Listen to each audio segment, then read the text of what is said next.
രാജ്യത്ത് തുടർന്നുകൊണ്ടിരിക്കുന്ന സമരം കേരളത്തിലും അതിന്റെ പ്രതിഫലനം വളരെ വലുതായിരുന്നു. ഓരോ സമര കേന്ദ്രങ്ങളും ഇന്ന് ശ്രദ്ധിക്കപ്പെട്ടത് ജനദ്രോഹ നടപടികളിലൂടെയായിരുന്നു.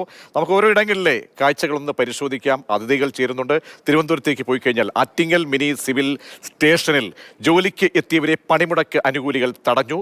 സിവിൽ സ്റ്റേഷനിലുള്ളിലേക്ക് കടന്ന് ബലം പ്രയോഗിച്ച് ജീവനക്കാരെ ഇറക്കി വിടാൻ ശ്രമിച്ചു.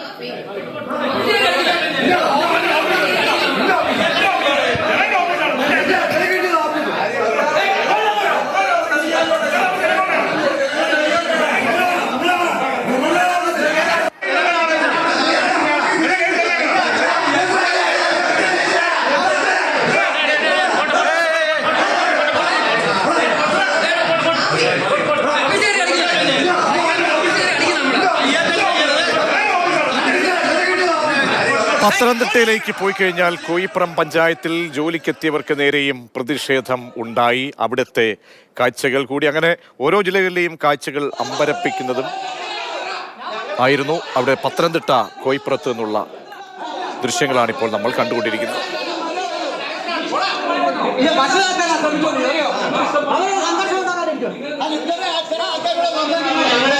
കണ്ണൂരിൽ സ്കൂളിൽ കയറിയ അധ്യാപകരുടെ കാറിന്റെ ടയറിലെ കാറ്റ് സമരാനുകൂലികൾ അഴിച്ചുവിട്ടു. ശ്രീകണ്ഠാപുരം നെടുങ്കോം ഹയർ സെക്കൻഡറി സ്കൂളിലെ അധ്യാപകരുടെ കാറിലാണ് ഈ അതിക്രമം നടന്നത്.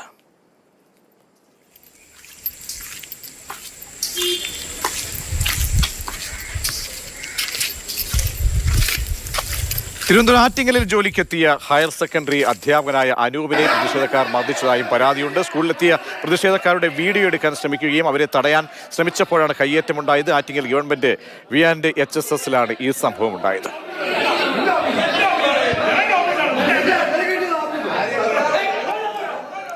അങ്ങനെ ഓരോ ജില്ലകളിൽ നിന്നും ഉണ്ടായിട്ടുള്ള കാഴ്ചകൾ വളരെ ഞെട്ടിപ്പിക്കുന്നതായിരുന്നു. ചുരുക്കത്തിൽ ഈ ഉച്ചനേരം ഈ 2 മണി പിന്നിട്ട് കഴിയുമ്പോൾ ഇതുവരെയുള്ള കാഴ്ചകൾ പരമാവധി പരിശോധിക്കുമ്പോൾ ഇത് ജനദ്രോഹ സമരമായി മാറുകയായിരുന്നു എന്ന് വളരെ ഉറപ്പാണ്. നമ്മുടെ അതിഥികളായി MK ഹരിദാസ് സാമൂഹ്യ നിരീക്ഷകൻ ചേരുന്നുണ്ട്. ഇടത് സഹയാത്രൻ ശ്രീ റെജി ലൂക്കോസ് കൂടി ചേരുന്നുണ്ട്. ആദ്യം MK ഹരിദാസിൽ നിന്ന് തുടങ്ങാം.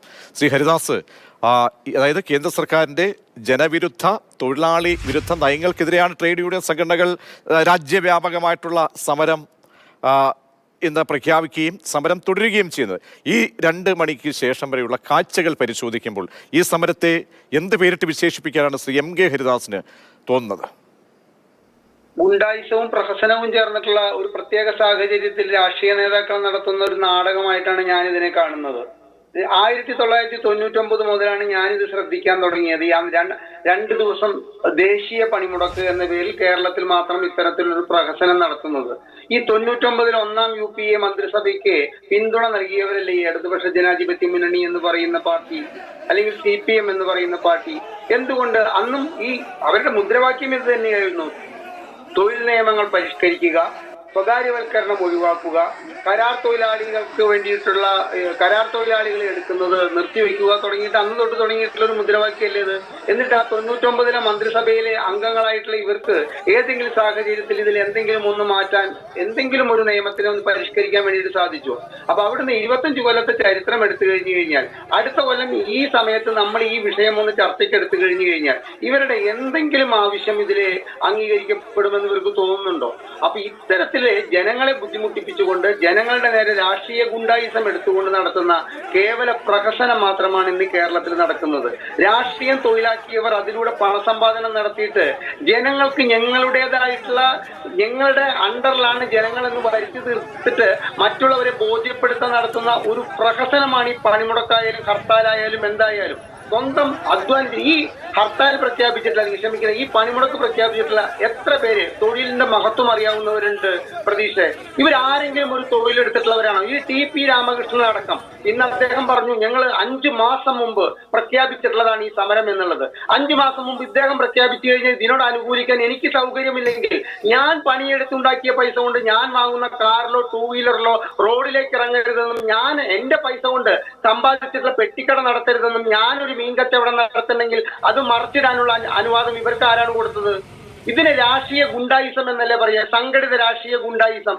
ഇത് നമ്മുടെ ഈ ഒരു കാര്യം പ്രതീക്ഷ മനസ്സിലാക്കുക, 137 കോടി ജനങ്ങൾക്ക് ഇത്തരത്തിലുള്ള ഒരു പ്രഹസനത്തെ കുറിച്ചിട്ട് അറിയില്ല. ഇന്ന് മറ്റ് സംസ്ഥാനങ്ങളിലും മറ്റ് പലയിടങ്ങളിലും ഇത്തരത്തിലുള്ള മൈക്ക് നീട്ടിയപ്പോൾ ആൾക്കാർ പറയണ എന്ത് പണിമുടക്ക് ഏത് പണിമുടക്ക് അവർക്കറിയില്ല.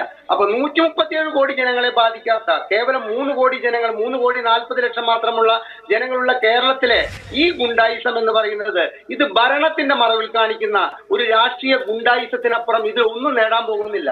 ഇവരൊക്കെ ഉപയോഗിക്കുന്നത് അംബാനിയുടെ നെറ്റ്വർക്ക് അല്ലേ. പിന്നെ ഈ സമരത്തിന് ആഹ്വാനം ചെയ്തവരും ഈ കടയടപ്പിക്കാനും മീൻകട തല്ലി തകർക്കാനും പെട്ടിക്കട തല്ലി തകർക്കാനും നടക്കുന്നവര് അവരൊക്കെ BSNL കണക്ഷൻ അംബാനിയുടെ കുത്തക മുതലാളിയുടെ കണക്ഷനിലേക്ക് മാറ്റുന്നു, ബിർളയുടെ കണക്ഷനിലേക്ക് മാറ്റുന്നു. ആ കണക്ഷൻ മാറ്റിയിട്ട് ഇത്തരത്തിലുള്ള കുത്തക മുതലാളിമാരുടെ കമ്പനികളുടെ ഇറക്കുന്ന 2 വീലർ വാങ്ങിയിട്ട് ഇത്തരത്തിലുള്ള കടകളുടെ മുമ്പിൽ ചെന്നിട്ട് പറയുന്നു നിങ്ങൾ കടകൾ അടയ്ക്കണം. അപ്പൊ ആ റോഡിലൂടെ നമ്മുടെ ശ്രീ എം കെ ഹരിദാസ്, നമ്മുടെ മുഖ്യമന്ത്രി ഈ സമര സമയത്തില്ല. അദ്ദേഹം ഒരു സ്വേച്ഛാധിപത്യ രാജ്യത്ത് അദ്ദേഹം ചികിത്സയ്ക്ക് പോയത് കൂടി ഞാൻ ഒന്ന് പരാമർശിച്ച് പോകുന്നേ ഉള്ളൂ. ശ്രീ റെജി ലൂക്കോസ്, ഒരു കാര്യം ചോദിക്കട്ടെ. അതായത് വളരെ അങ്ങേയറ്റത്തെ മര്യാദ പോലും ഇല്ലാത്ത രീതിയിൽ ഗുണ്ടായുസം, തോന്നിവാസം, ഇതാണ്. കാരണം ഞാൻ കൊല്ലം ആയൂരിലെ ഒരു ദൃശ്യം ഞാൻ കാണിക്കുകയാണ്. കൊല്ലം ആയൂരിൽ പോസ്റ്റ് ഓഫീസ്, അതോടെ കണ്ടതിന് ശേഷം ഞാൻ താങ്കളിലേക്ക് വരാം. കൊല്ലം ആയൂരിൽ പോസ്റ്റ് ഓഫീസിലെ താൽക്കാലിക ജീവനക്കാരനെ LDF പ്രവർത്തകർ മർദ്ദിച്ച ഒരു കാഴ്ച കാണിക്കുകയാണ്. LDF പ്രതിഷേധത്തെ തുടർന്ന് പോസ്റ്റ് ഓഫീസ് അടച്ച് പുറത്തിറങ്ങിയ ജീവനക്കാരൻ ആയൂർ സ്വദേശി നന്ദുവിനെ മർദ്ദിക്കുകയായിരുന്നു. ചടയമംഗലത്തെ ആ ദൃശ്യമാണിപ്പോൾ നമ്മൾ കാണുന്നത്.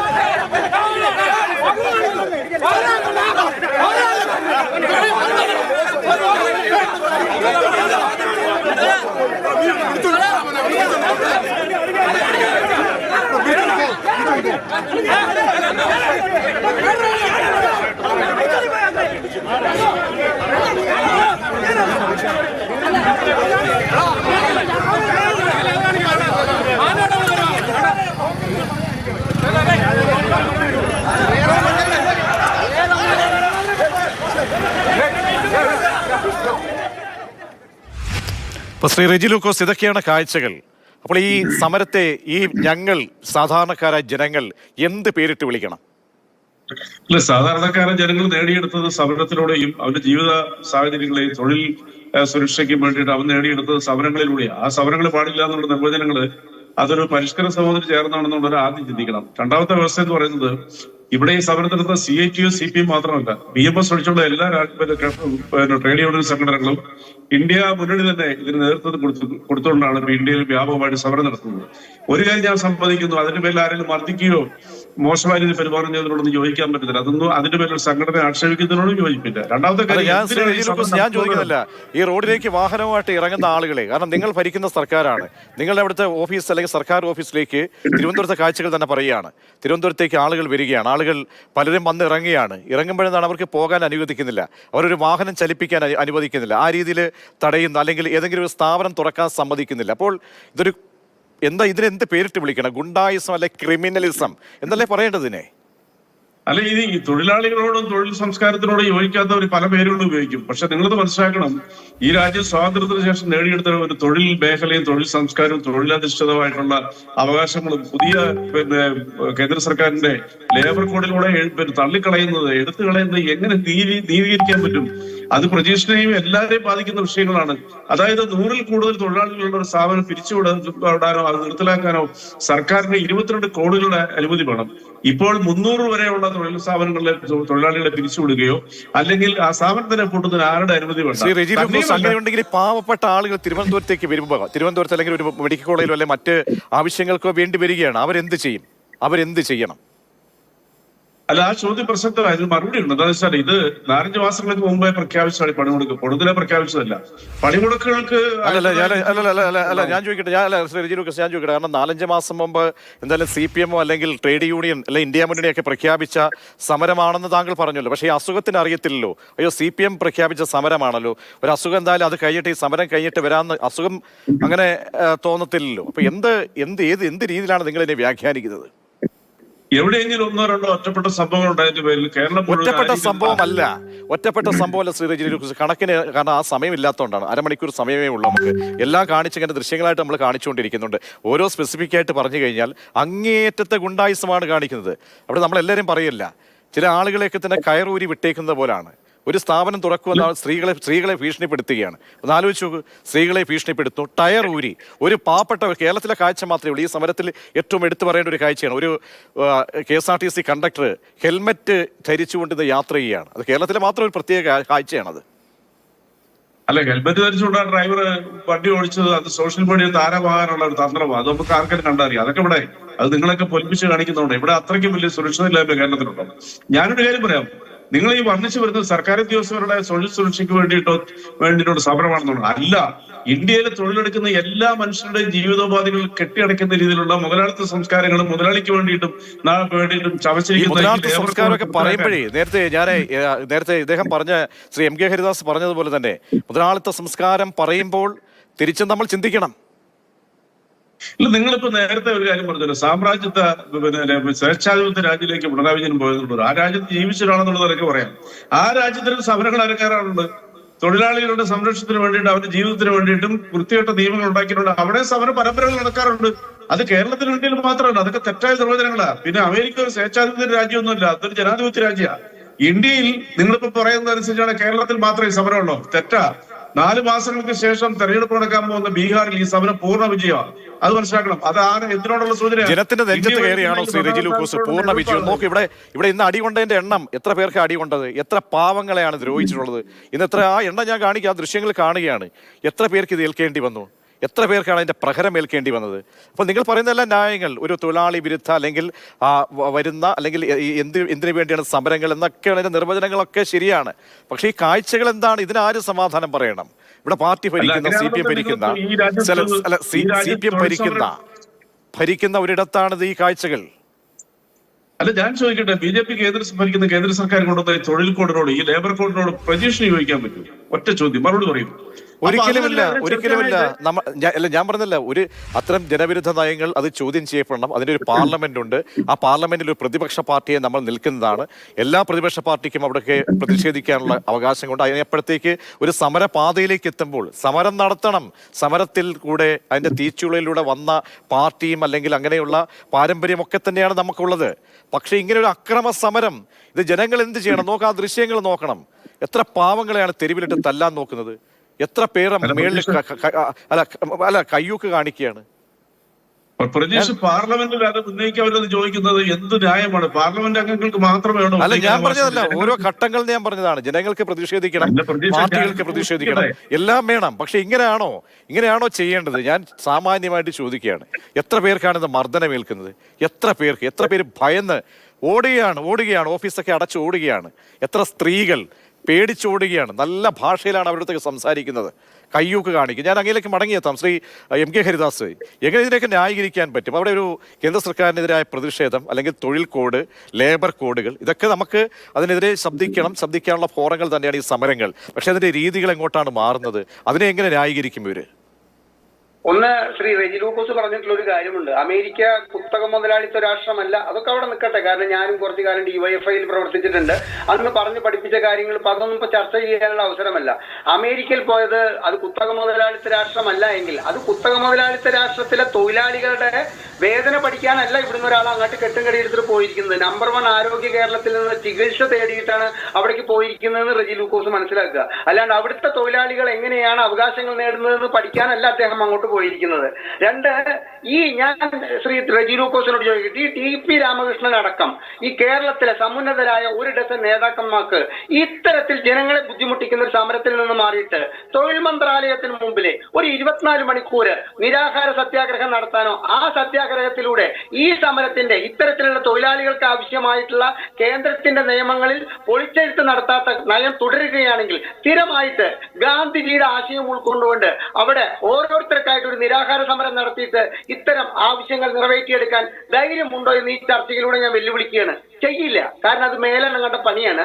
ഭക്ഷണം കഴിക്കാതിരിക്കണം, ഡൽഹിക്ക് പോകണം. ഇതിപ്പോ TP രാമകൃഷ്ണൻ ഒരു പത്രസമ്മേളനം നടത്തിയിട്ട് ഇത്തരത്തിലൊരു ആഹ്വാനം ചെയ്തു കഴിഞ്ഞു കഴിഞ്ഞാൽ വിവരവും വെള്ളിയാഴ്ചയുമില്ലാത്ത അണികൾ അത് ഏറ്റെടുത്തിട്ട് പ്രതീക്ഷ, ഞാനിന്ന് പച്ചക്കറി മേടിക്കാൻ പോയപ്പോ മോട്ടോർ സൈക്കിളിൽ വന്നിട്ട് കുറച്ച് ആൾക്കാർ ആ പച്ചക്കറി കട അടപ്പിക്കുകയാണ്.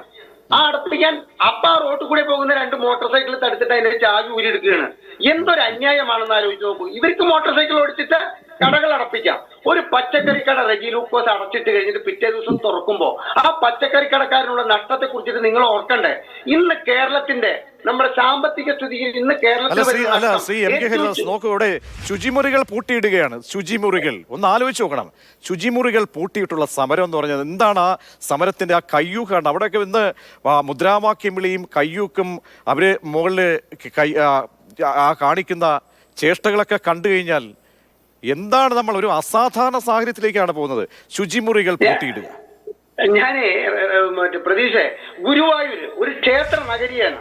ഇപ്പൊ CPM-കാരിലെ വിശ്വാസികളില്ല എന്ന് വിചാരിക്കുക, പക്ഷെ CPM-ലും വിശ്വാസികളുണ്ട്. ഇന്ന് അവിടെ തൊഴാൻ വരുന്നവരെ നടപ്പന്തലിൽ വെച്ച് ഭീഷണിപ്പെടുത്തുന്നതിന്റെ വീഡിയോ ആണ് എനിക്ക് ഗുരുവായൂരിൽ നിന്ന് വന്നുകൊണ്ടിരിക്കുന്നത്. ഒരു ഹോട്ടല് തല്ലി തകർത്തിരിക്കുകയാണ്.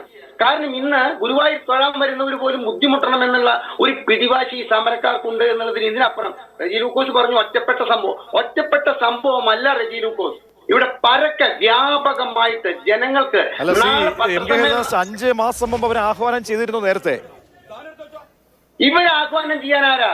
ഇവിടുത്തെ തൊട്ടതിനും പിടിച്ചതിനുമൊക്കെ പ്രാകൃതമായ നികുതി കൊടുക്കുന്ന നമുക്ക് സ്വന്തമായിട്ട് നമ്മുടെ കാര്യങ്ങൾ തീരുമാനിക്കാൻ ഈ ജനാധിപത്യ അവകാശമില്ലാത്ത ഇന്ത്യയാണോ ലോകത്തിന് മാതൃകയായിട്ടുള്ള ജനാധിപത്യ സംരക്ഷണ രാജ്യമായിട്ട് ഉയർത്തിക്കാട്ടുന്നത്? ഞാൻ അധ്വാനിച്ചിട്ട് എനിക്ക് കിട്ടിയ പൈസ കൊണ്ട് ഇന്ന് എന്ത് ചെയ്യണമെന്ന് തീരുമാനിക്കാനുള്ള അവകാശം എനിക്കുള്ളതാണ് ഇവിടുത്തെ ഭരണഘടന നൽകുന്നത്. പ്രതീക്ഷ, അത് TP രാമകൃഷ്ണൻ 5 മാസം മുമ്പ് പ്രഖ്യാപിച്ചത് കൊണ്ട് വേണ്ട എന്ന് വെക്കുന്നതല്ല. ഒരു കാര്യം കൂടി ഞാൻ പറഞ്ഞിട്ട് ഞാൻ അവസാനിപ്പിക്കുകയാണ്. ശ്രീ റെജി ലൂക്കോസ്, അങ്ങൊരു കാര്യം അറിയണം. KSRTC എന്ന് പറയുന്ന പൊതുമേഖലാ സ്ഥാപനത്തിൽ പിരിഞ്ഞു പോകുന്ന തൊഴിലാളികൾക്ക് EPF കുടിശ്ശിക കൊടുക്കാനുള്ളത് 19.62 കോടി രൂപയാണ്. അതിലൊരു തൊഴിലാളി എന്റെ അടുത്ത് ജോലി ചെയ്യുന്നുണ്ട്. എന്താണെന്ന് അറിയാം, ജോലിക്ക് വരുമ്പോ പറഞ്ഞത് ആ EPF-ന്റെ പൈസ കിട്ടിയിട്ട് എന്റെ വീട് പണിത് ലോൺ തീർക്കാമെന്ന് വിചാരിച്ചു സാർ. അപ്പൊ അത് കിട്ടിയിട്ടില്ല. ഏകദേശം 3-3.5 വർഷമായിട്ട് KSRTC-യിൽ നിന്നും പിരിഞ്ഞു പോയ തൊഴിലാളികൾക്ക് കൊടുക്കാനുള്ള തുകയുടെ കണക്കാണ് പറയുന്നത് 19.62 കോടി. അതായത് ആ ഒരു മന്ത്രിക്കറിയാം ഒരു ദിവസം KSRTC-ക്ക് ഉണ്ടാകുന്ന നഷ്ടം. ആ മന്ത്രി ഇന്ന് ആരാണ്? ഒരു നിലപാട് പറഞ്ഞു, ഈ വണ്ടി ഓടും നാളെ എന്ന് പറഞ്ഞ മന്ത്രി ഇന്ന് കുലംകുത്തിയാണെന്ന്. ഗണേഷ് കുമാർ നമ്മൾ പറയില്ലേ TP രാമകൃഷ്ണനുമായിട്ട് നടത്തിയിട്ടുള്ള അണ്ടർസ്റ്റാൻഡിങ്ങിന്റെ പേരിലായിരിക്കും അങ്ങനെ പറഞ്ഞതെന്ന് വിശ്വസിക്കുന്ന ആളാണ് ഞാൻ. കാരണം ഇവിടെ CPM ഭരിക്കുമ്പോ CITU-കാർ ഈ സമരം പ്രഖ്യാപിക്കുമ്പോ ഞാൻ ബസ് ഓടിക്കുമെന്ന് പറയാൻ മാത്രം മണ്ടനാണോ ഇയാള്? എനിക്ക് ഇന്നലെ കേട്ടപ്പോ അങ്ങേയറ്റം പുച്ഛമാണ് തോന്നിയത്. ഞാൻ നേരത്തെ പറഞ്ഞതുകൊണ്ട് അവസാനിപ്പിക്കണം പ്രതീക്ഷ. അപ്പോ KSRTC-യുടെ സ്വന്തം സംസ്ഥാന സർക്കാരിന്റെ കീഴിലുള്ള KSRTC-യുടെ പിരിഞ്ഞു പോകുന്ന തൊഴിലാളികളുടെ വിഹിതം വാങ്ങിവെച്ചവരാണ് EPF-ന്റെ പ്രതിമാസ ശമ്പളത്തിൽ നിന്ന്. ആ അവകാശം വാങ്ങിക്കൊടുക്കാൻ കഴിയില്ലാത്ത CITU എന്ന് പറയുന്ന സംഘടനയാണോ ഓൾ ഇന്ത്യ ലെവലിൽ ഇവിടുത്തെ തൊഴിലാളി മുതലാളിത്ത ചൂഷണത്തിൽ നിന്ന് തൊഴിലാളികളെ മോചിപ്പിക്കാൻ 24 മണിക്കൂർ ഹർത്താൽ നടത്തിയിട്ടോ പണിമുടക്ക് നടത്തിയിട്ടോ സാധിക്കുന്നത്? അതിനുള്ള കഴിവൊന്നും ഇവിടുത്തെ CITU-വിന് ഇല്ല എന്നുള്ളത് മനസ്സിലാക്കാൻ ദയവ് ചെയ്ത് ഞാൻ റെജി ലൂക്കോസിനോട് പറയാണ്. 132 പൊതുമേഖലാ സ്ഥാപനങ്ങൾ ഉള്ളത് 98 പൊതുമേഖലാ സ്ഥാപനങ്ങൾ EPF കുടിശ്ശിക വരുത്തിയിരിക്കുന്നത് 284 കോടി രൂപയാണ്. അവരുടെയും ഇത്തരത്തിൽ തൊഴിൽ വിഹിതം കൃത്യമായി പിടിച്ചു വെച്ച തൊഴിലുടമയാണ് ഇവിടുത്തെ പൊതുമേഖലാ സ്ഥാപനങ്ങൾ. അപ്പൊ അതുപോലും വാങ്ങിക്കൊടുക്കാൻ കഴിവില്ലാത്ത നിങ്ങളാണോ ഇവിടുത്തെ ആഗോള കുത്തകകളുടെ പിടിമുറുക്കത്തിൽ നിന്ന് ഇവിടുത്തെ തൊഴിലാളികളെ മോചിപ്പിക്കാൻ 24 മണിക്കൂർ കേരളത്തിലെ ജനങ്ങൾ? തീർച്ചയായും ഇടുക്കിയിലെ കാഴ്ചകൾ കൂടി നമുക്കൊന്ന് കാണാം. ഇടുക്കിയിൽ നെടുങ്കണ്ടത്ത് വാഹനങ്ങൾ തടഞ്ഞുകൊണ്ടുള്ള പണിമുടക്കാണ് നടത്തിയത്. വിനോദസഞ്ചാരികളുടെ വാഹനങ്ങളടക്കമാണ് തടഞ്ഞത്. ആ കാഴ്ചകൾ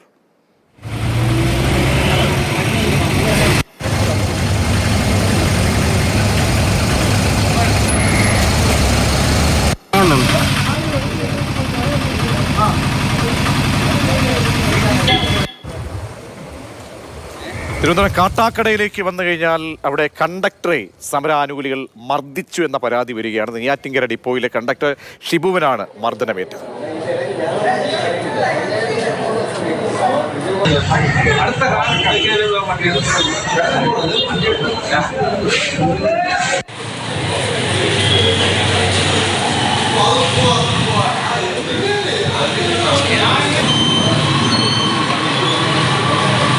കോഴിക്കോട് മെഡിക്കൽ കോളേജിലേക്ക് രോഗികളെ കൊണ്ടുപോകാൻ വന്ന ജീപ്പ് തടഞ്ഞു. KSRTC ബസ് ടെർമിനലിൽ വെച്ചായിരുന്നു തടഞ്ഞു.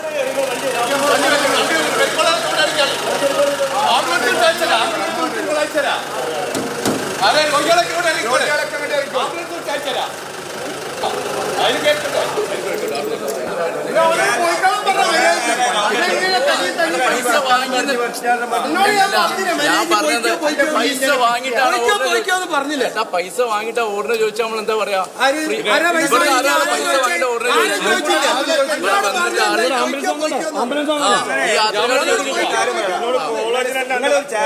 ചാരിറ്റി ലെവലിലാണെങ്കിൽ നിർത്തിപ്പോയതാ കോളേജിന് എടുത്തു പോയതാണ്. നമ്മള് കോളേജിൽ ഈ കോളേജിനെ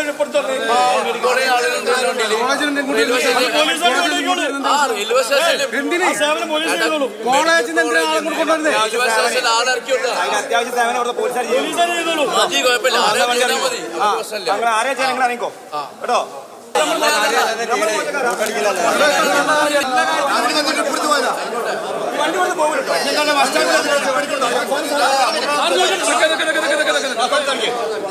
പ്രൈവറ്റ് വണ്ടി കേസാണ് സാറ്. ഇവിടെ ആണെങ്കിൽ ആശുപത്രിക്ക് ഉണ്ടോ അറിയാൻ വേണ്ടി ജസ്റ്റ് വന്നതാണ്. ഇപ്പൊ ഇവർ പൈസ ഫസ്റ്റ് പൈസ വാങ്ങിയിട്ടാണ് പോണെന്ന ലെവലിൽ സംസാരിക്കാൻ പൈസ വാങ്ങിയിട്ടില്ല. ഈ വണ്ടികളാണ് പ്രൈവറ്റ് വണ്ടി പോലീസിനെ പെയിന്റല്ല RC ചെക്കിങ്ങള് വണ്ടി പോലെ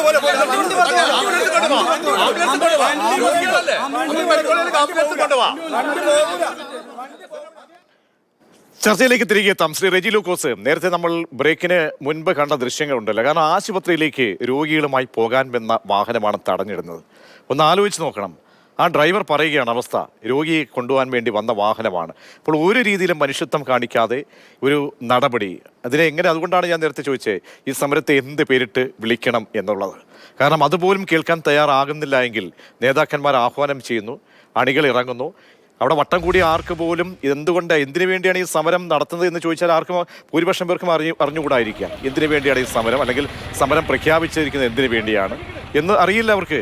പക്ഷെ എന്താണ്, അണികൾ പറയുന്നതനുസരിച്ച് അല്ലെങ്കിൽ നേതാക്കന്മാർ ആഹ്വാനം ചെയ്യുന്നതനുസരിച്ച് അവിടെ വന്ന് തെറി വിളിക്കുന്നു, അസഭ്യം വിളിക്കുന്നു, വാഹനം തടയുന്നു. അല്ല, ഇവിടെ പ്രതീക്ഷ നമ്മൾ മനസ്സിലാക്കേണ്ടത് അത്തരം കാര്യങ്ങളോടൊന്നും ആർക്കും യോജിപ്പില്ല. ഒരു ട്രേഡുകളുടെ നേതൃത്വത്തിന് യോജിപ്പില്ല. അങ്ങനെയുള്ള ചില സംഭവങ്ങൾ ഇല്ല എന്ന് ഞാൻ പറയുന്നില്ല. അതൊക്കെ തെറ്റാണ്. അത് ആരാഹ്വാനം ചെയ്താലും കേരളത്തിലുണ്ടാവും, ഇന്ത്യയിലുണ്ടാവും.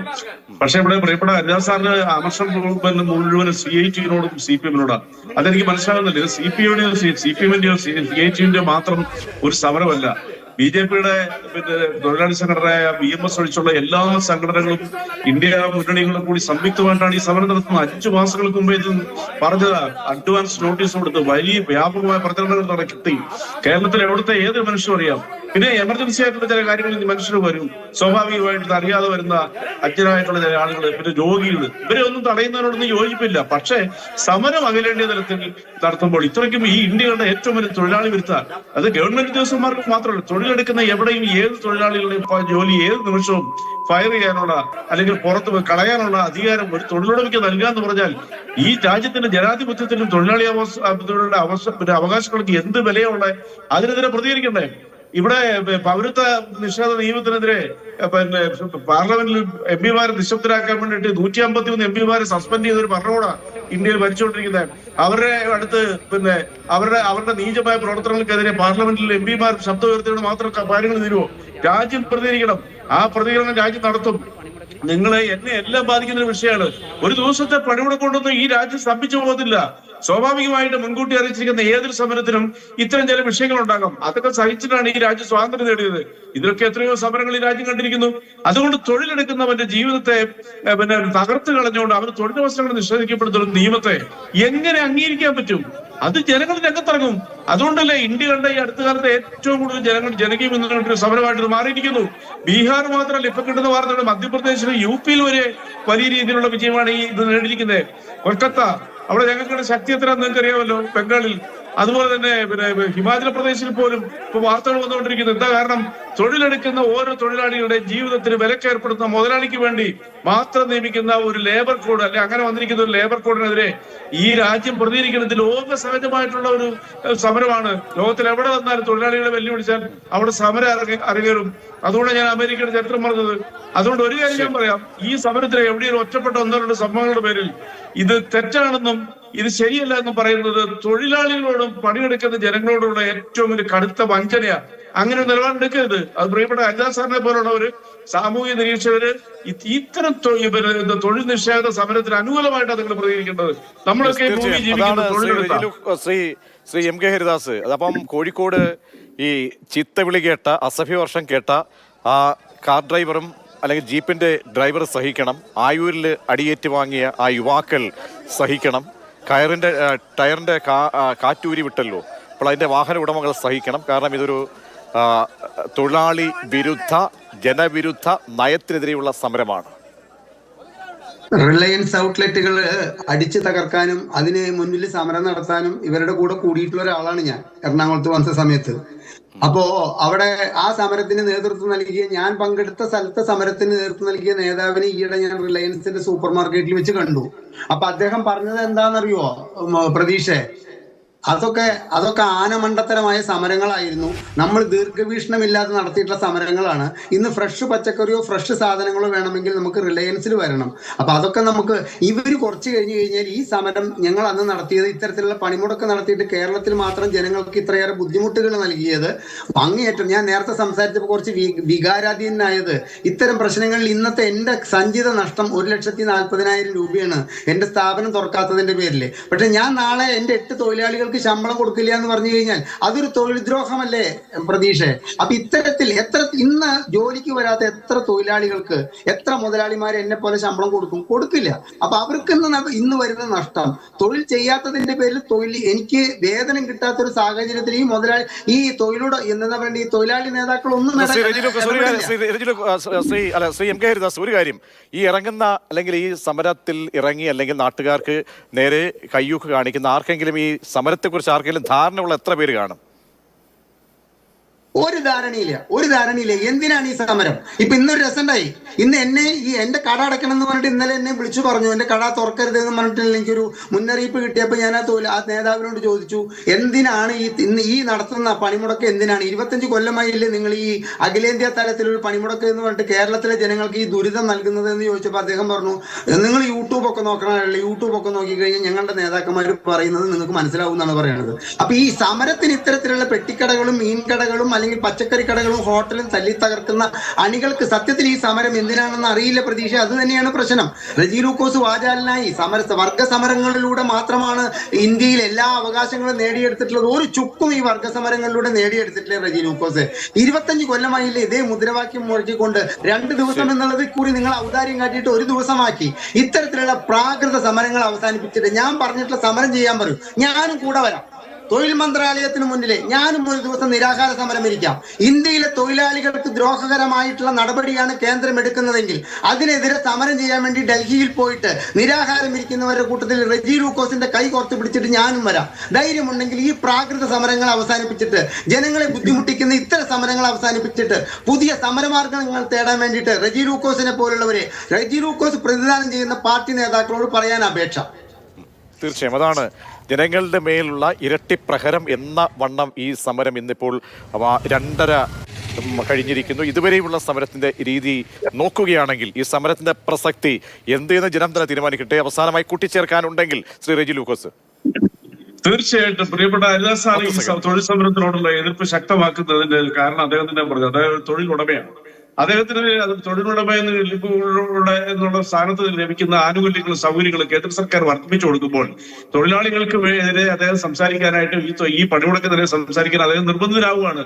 അപ്പോൾ തന്നെ അദ്ദേഹത്തിന്റെ ഇന്റൻഷൻ വളരെ വ്യക്തമായി ചർച്ചയിൽ. അതാണ് എനിക്ക് പറയാനുള്ളത്. ശരി, വളരെയധികം നന്ദി ശ്രീ റജി ലൂക്കോസ്. ഒപ്പം തന്നെ എം കെ ഹരിദാസ്. അങ്ങനെ ജനങ്ങൾക്ക് മേൽ കുതിര കയറിയുള്ള ഒരു സമരമായി ഇന്നത്തെ സമരം മാറുന്നു എന്നാണ് നമ്മൾക്ക് മനസ്സിലാക്കാൻ കഴിയുന്നത്. കാരണം ഒരുപാട് പേരുടെ തൊഴിലിടങ്ങളെ ബാധിക്കുന്ന ഒരു സമരമായി ഒരുപാട് ആശുപത്രികളിലേക്ക് പോകാൻ വേണ്ടിയൊക്കെ തന്നെ പലയിടങ്ങളിലായി കോഴിക്കോടും കോട്ടയത്തും തിരുവനന്തപുരത്തൊക്കെ തന്നെ മെഡിക്കൽ കോളേജുകളിലേക്കൊക്കെ വരുന്ന ആളുകൾ അവരെയൊക്കെ തന്നെ വലച്ചുകൊണ്ടുള്ള ഒരു സമരമാണെന്ന് കണ്ടത്. തൃശ്ശൂർ മേയറെയും ഇന്ന് സമരക്കാർ വഴിതടഞ്ഞു. ആ ദൃശ്യങ്ങൾ കൂടി കാണാം.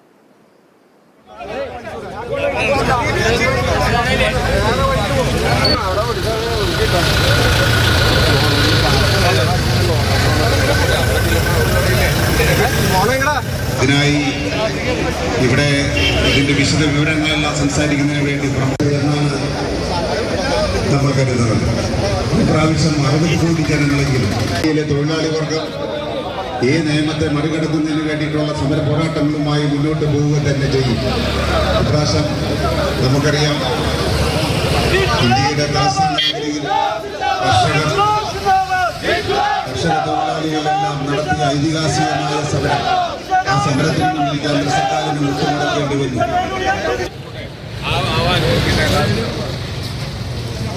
അങ്ങനെ ജനങ്ങൾക്ക് പണി കൊടുത്ത് പണിമുടക്ക്.